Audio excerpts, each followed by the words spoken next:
ഏറ്റവും കുറഞ്ഞ ഫീസിൽ മികച്ച പ്ലേസ്മെന്റ് റെക്കോർഡോടുകൂടി കണ്ണൂരിലെ number 1 aviation college Airwin academy.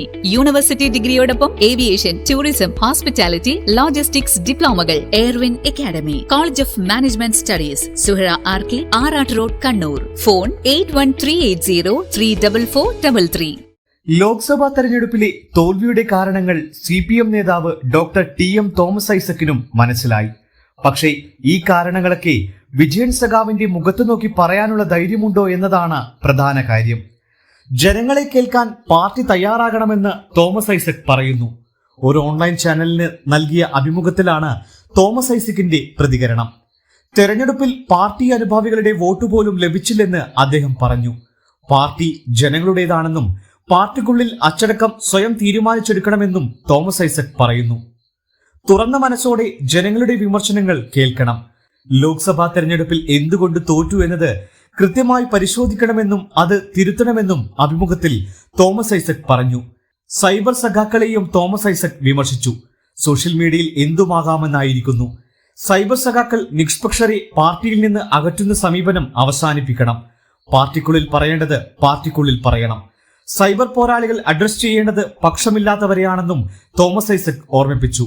തെരഞ്ഞെടുപ്പ് ഫലം വിലയിരുത്താൻ 5 ദിവസം നീണ്ടു നിൽക്കുന്ന CPM നേതൃയോഗങ്ങൾക്ക് ഇന്ന് തുടക്കമാകുമ്പോഴാണ് CPMലെ താത്വികാചാര്യൻ കൂടിയായ തോമസ് ഐസക്കിന്റെ ഈയൊരു തുറന്നു പറച്ചിലുണ്ടായിരിക്കുന്നത്.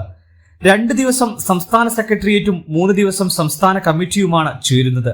ഭരണവിരുദ്ധ വികാരമല്ല തോൽവിക്ക് കാരണമെന്ന് മുഖ്യമന്ത്രി ആവർത്തിക്കുമ്പോഴും പാർട്ടി നേതൃത്വം അത് മുഖവിലയ്ക്ക് എടുക്കുന്നില്ല.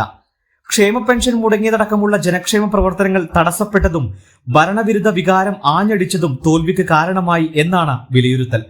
സർക്കാരിന്റെ പ്രവർത്തന ശൈലിയും പാർട്ടിയുടെ നയസമീപനങ്ങളിലും ആത്മപരിശോധനയും തിരുത്തും വേണമെന്ന ആവശ്യം ശക്തമാണ്. ജനറൽ സെക്രട്ടറി സീതാറാം യെച്ചൂരി അടക്കമുള്ള കേന്ദ്ര നേതാക്കളും യോഗത്തിൽ പങ്കെടുക്കുന്നുണ്ട്. ഇതിനെതിരെ CPI തിരുവനന്തപുരം ജില്ലാ കൌൺസിലിലും മുഖ്യമന്ത്രി പിണറായി വിജയനെതിരെ രൂക്ഷ വിമർശനമുയർന്നു. മുഖ്യമന്ത്രിയുടെ ദാർഷ്ട്യമാണ് ലോക്സഭാ തെരഞ്ഞെടുപ്പിലെ പരാജയത്തിന് കാരണമെന്നാണ് അംഗങ്ങൾ തുറന്നടിച്ചത്. മുഖ്യമന്ത്രി മാറാതെ ഭരണം നന്നാകില്ല. മുഖ്യമന്ത്രിയുടെ മകളുടെ പേരിലുള്ള അഴിമതി ആരോപണവും തെരഞ്ഞെടുപ്പിൽ തിരിച്ചടിയായെന്നും CPI വിമർശിക്കുന്നു.